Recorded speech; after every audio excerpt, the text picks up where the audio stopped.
What's up, YouTube? It's been about a year. It's been over a year since I purchased the Japa 365, and today I'm going to give my honest, unpaid, unsponsored review of this thing. So let's get started. So this machine comes in two different models. One of them is a road model, and one of them is this model. The road model comes with an axle and a trailer hitch so that you can tow it behind a vehicle if you're doing mobile processing. I didn't want to opt for that because I knew it was going to be stationary. So what I did is I put this up on 6x6s and I put pressure treated plywood underneath it so that any of the pieces that fall out from underneath the splitting chamber, I can easily scrape it away with a snow shovel and I can go dump it in a compost. So the first thing I want to talk about is the couple of issues I've had with this thing. And the first issue that I've had is the hydraulic motor, or the hydraulic pump, actually blew up on me at around 180, 200 hours on it. I noticed that the splitter had no power. It couldn't split anything, not even a little tiny sliver. I called Bob at Metz's machine. Actually, I texted him on a Monday on Labor Day weekend and he responded instantly. I told him what was going on. He said, "Hey, how's your hydraulic oil looking?" So I looked at that, pulled the filter. There was metal chunks in the filter, and the hydraulic oil was all black. We narrowed it down to the pump. He overnighted me one the next day, got it installed, and that was it. It's been great ever since. It was super easy with the warranty and dealing with Metz's machine to get me a new one. It was hassle-free. We talked about it over the phone. I told him what was going on, and it was a relatively easy process. So the second issue that I've had, I don't know if it was related to the hydraulic pump or not, but it happened right after I replaced the hydraulic pump, so I'm going to assume it was somehow related to the hydraulic pump going bad. But the bottom O-ring on this sight glass was leaking, and I replaced the O-ring, placed this upper one and the one on the back side of this, and I could not get it to stop leaking.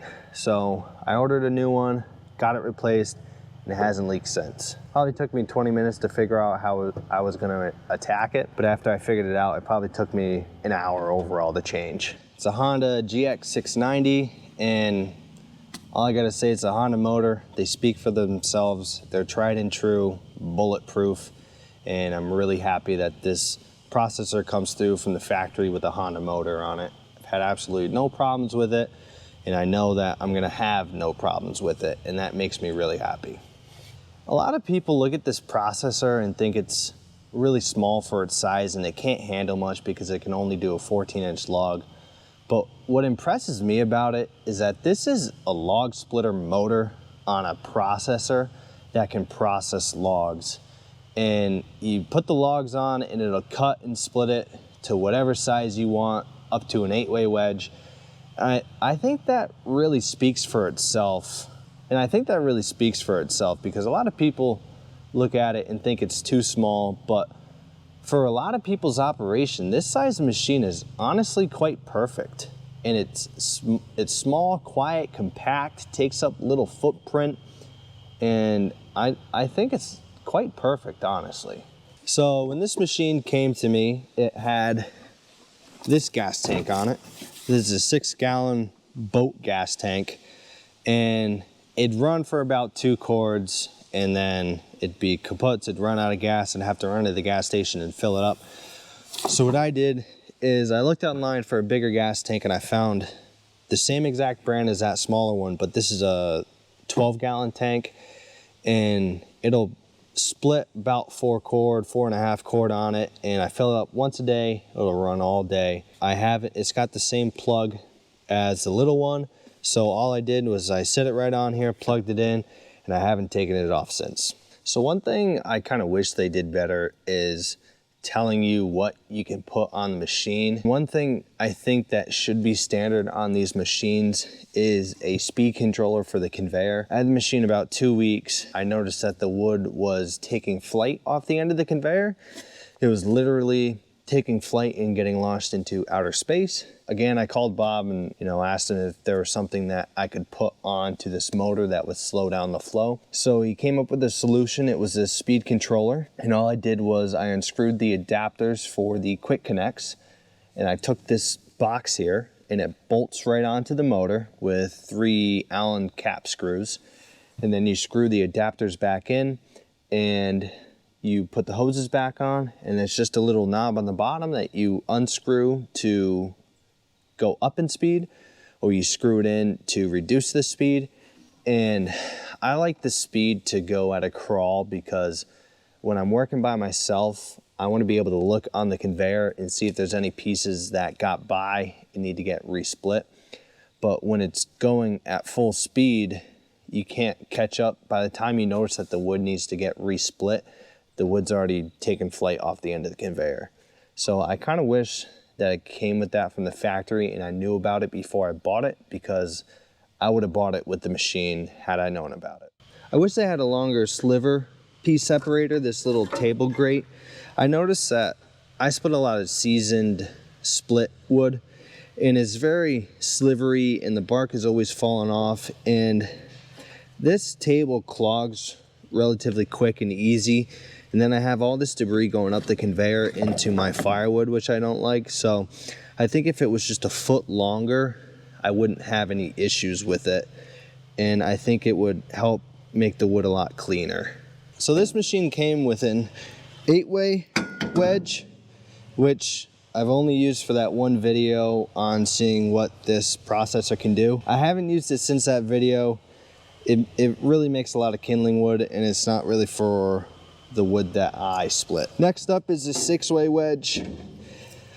I haven't really used this one either. It's really meant for round wood. I don't split a lot of round wood. I split a lot of split chunks. And again, I get a lot of slivers out of this one, so I honestly don't use it much either.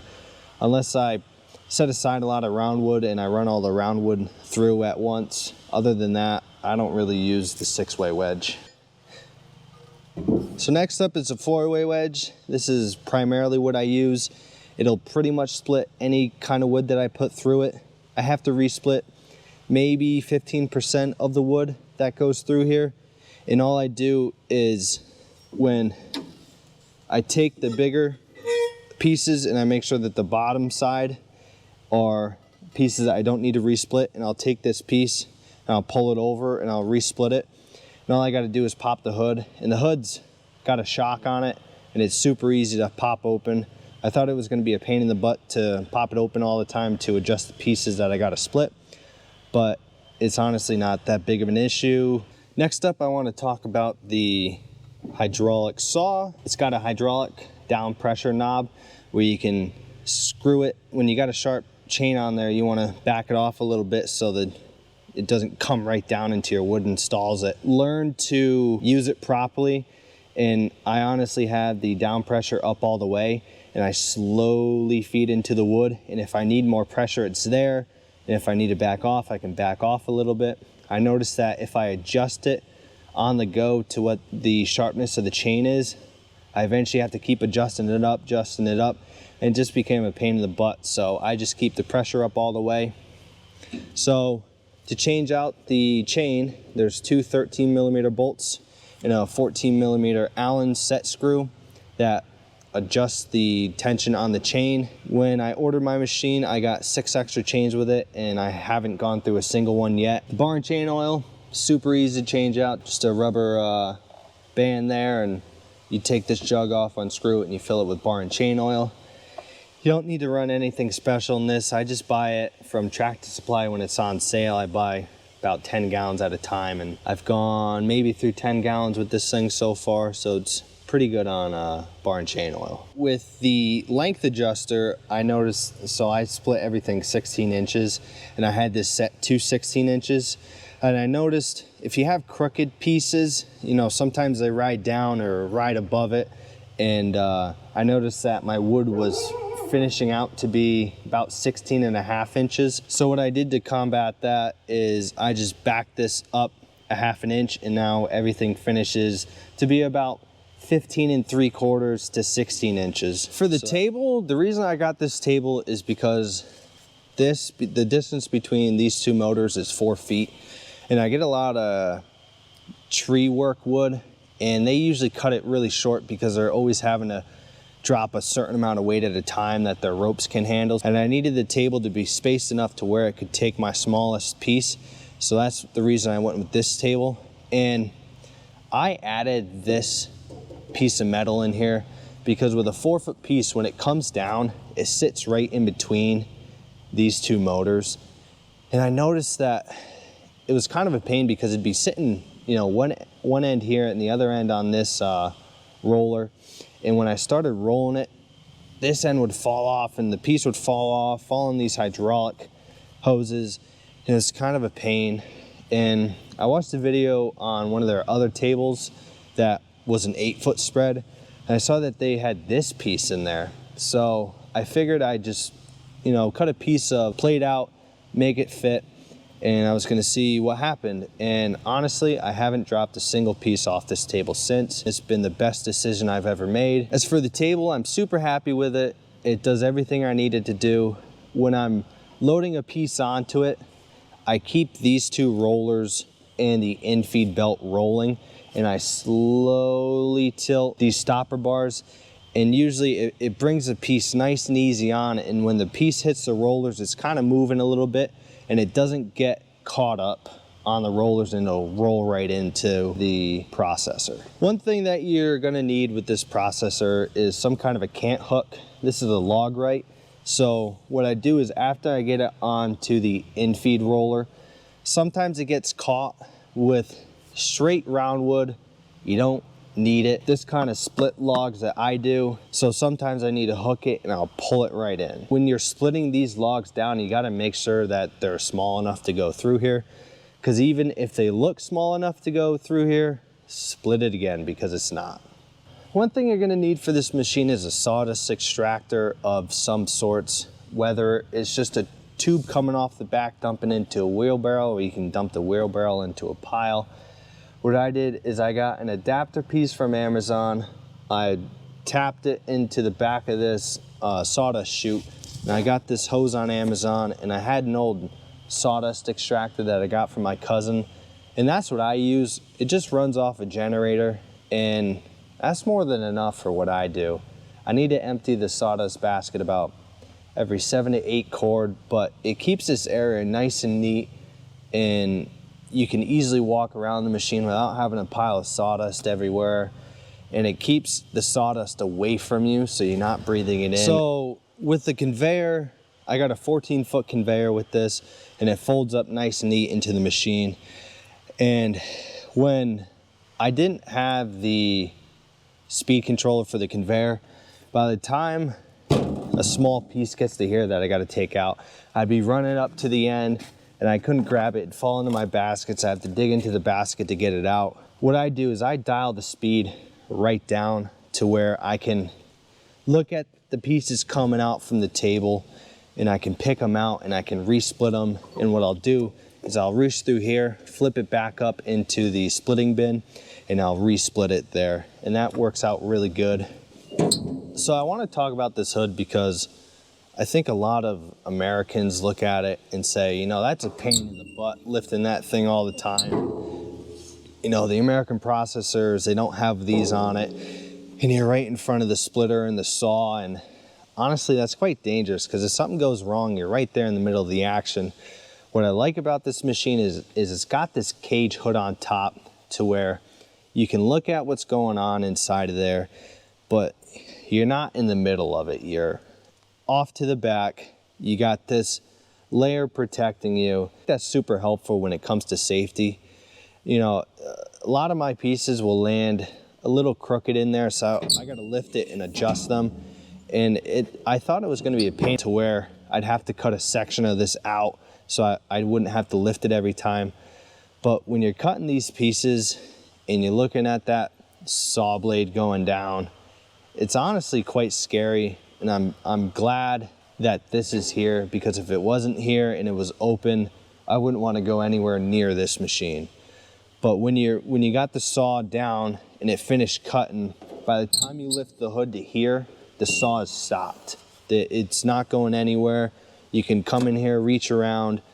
It's got a little tab back here and it touches a hydraulic safety valve. So right when that hood is popped, everything stops except the conveyor.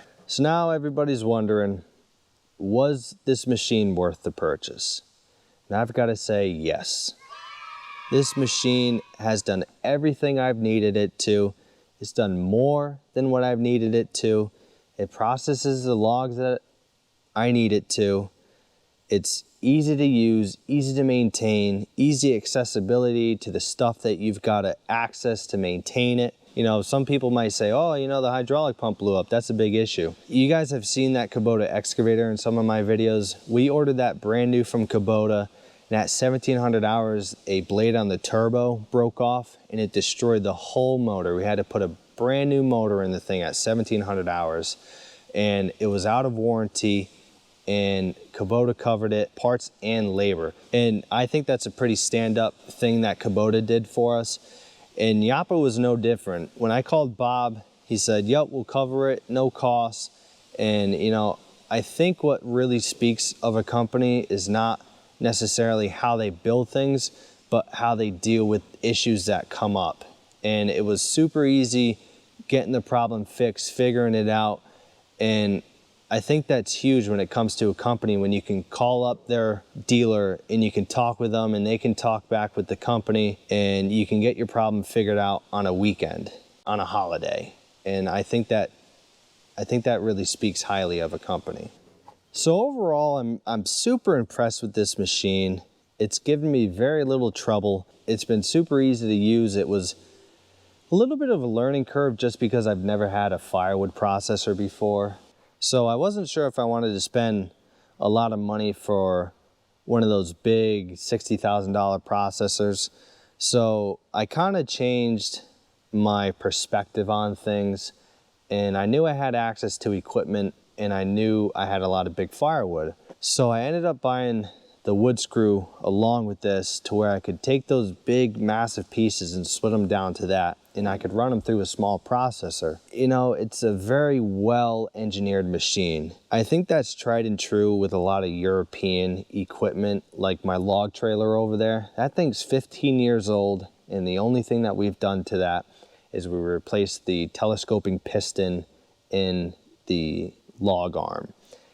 You know, that just goes to show that if you engineer a product correctly to what it's capable of, you'll never have an issue with it. This machine is reinforced in places that it needs to be and not overly built in places that's unnecessary. I'm in love with this machine. I would recommend it to anybody who is looking for a firewood processor. It won't break the bank. It won't put you $80,000 in debt to not be happy with something. If you're looking for a processor, I'd start with something small. I would not go up to a huge processor. You know, something like this is perfect for anybody who does 50 to 150 quart a year. If you're doing more than 150 quart a year, I would maybe look at a different size model from Japa. But overall, I would recommend Japa to anybody looking for a firewood processor. Metz's machine has been great to deal with. Bob over there, I'd call him, email him any time of the day, and he replies almost instantly. And I think that's something you want to look for in a company when you're looking at purchasing one of their machines. It's been a great experience learning how to use a firewood processor, and I hope that some of you will take my advice into looking into them. If you guys enjoyed the video, leave a like, leave a comment, and subscribe. Thanks.